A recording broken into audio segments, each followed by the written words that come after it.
Kedves vendégeink, hölgyeim és uraim, nagyon sok szeretettel köszöntök mindenkit a MOL Új Európa Alapítvány 2023-ban meghirdetett Mesterem pályázat díjátadó gáláján.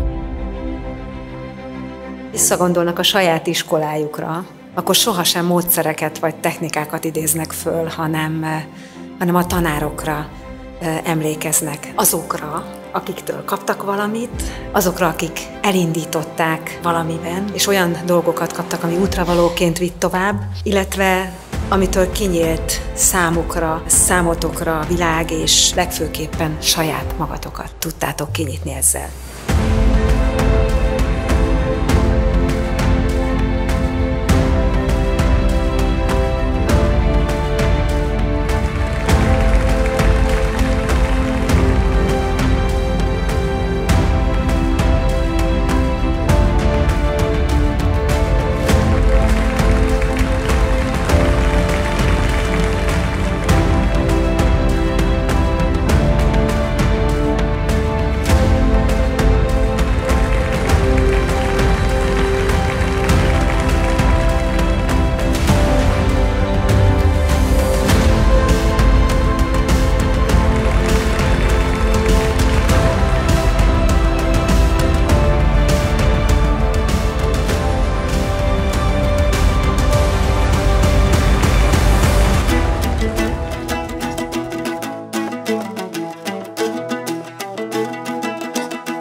A 2007-ben a MOL által alapított, és 2023-ban pedig az alapítvány gondozásába került mesteremdíj az egyik legrangosabb hazai szakmai elismerés. Itt a tanítvány jelölheti a mesterét. Azoknak az áldozatkész pedagógusoknak, az edzőknek a munkáját jutalmazza tehát, akik ösztönzik a 10 és 18 év közötti tehetséges fiatalokat, legyen szó sportról, művészetekről vagy tudományokról, és természetesen a szakmai támogatás mellett emberileg is példaképpé válhatnak. Ahogy elhangzott tehát a köszöntőben, ugye több mint 300 jelölés érkezett, a szakértők segítségével pedig ezek közül választott ki a kuratórium a kiírásban megadott 10 díjon felül még 3 további díjat is odaítélve. Mindhárom kategóriában szerepel 35 év alatti díjazott is, akik fiatalkoruk ellenére már jelentős szakmai munkát végeznek. Nagyon felelősségteljesen és nagy odafigyeléssel kísérik diákjaikat a tehetségük kibontakoztatásában.